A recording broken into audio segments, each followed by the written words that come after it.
gülür üzü. Yadına düşmürsən fərqlənmir yazın güzü. Denən sözün düzü, gülür üzü şərab süzür. Gecələr dərd çəkərək ağladığımı bilməsin heç. Nə günə düşmüsən ey şair, açana qədər öləcəksən daim. Görüb yaza və sair, özləmimi özləmiş fədaim. Şair ona denən ki başqasıyla yol almışım. Gecələr onunla yatmışam, səhərimi onunla açmışam. Denən unudub səni görmürsən, şeir də yazmır. Qoy heç bilməsin başqalarına kör qalmışam. Rəylənən saçlarında dən qalmış, qulpusunu çaynikində dəm qalmış. Mənim kimiymiş, bu günlərdə bəxti qarəm. Gülərkən üzü, gözlərində qəm varmış. Dilbərim, dilbərim, gəl, gəl ahu balası, uca dağlar arası.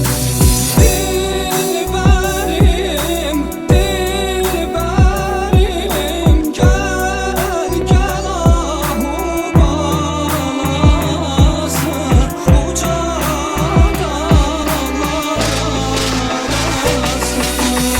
şair ona denən ki bir tek onu əzizlədim. Heç kimə güvən yoxdur, məni tek qoyub əzizlərim. Yazdığım məktubun üstündə durur əl izləri. Onun gözlərindən heç xəbəri varmı dənizlərin? Səninlə sevgi yoluna bir çıxdıq, axırındayıq. Yelkənsiz gəmi tək dalğaların axınındayıq. Hələm də gec deyil dön, sevdiyinə qayıt. Bir-birimizin yanında olmasaq da ağlındayıq. Şair ona denən ki niyə görə mən şikayətlənim? Onda heç günah yoxdur, bilirəm qəbahət mənim. Görəsən sonu olacaqmı yaşanan xəyanətlərin? Mənə biri ümid var desin və mən də cəsarətlənim. Oyanan xəyallarım mən közüsən, tüstüsüsən. Sevgim azalmayıb, hələ də qalıb düzünü desəm. Sən vəfasız sevginin paramparça güzgüsüsən. Başqalarına doğma, amma mənə özgəsisən.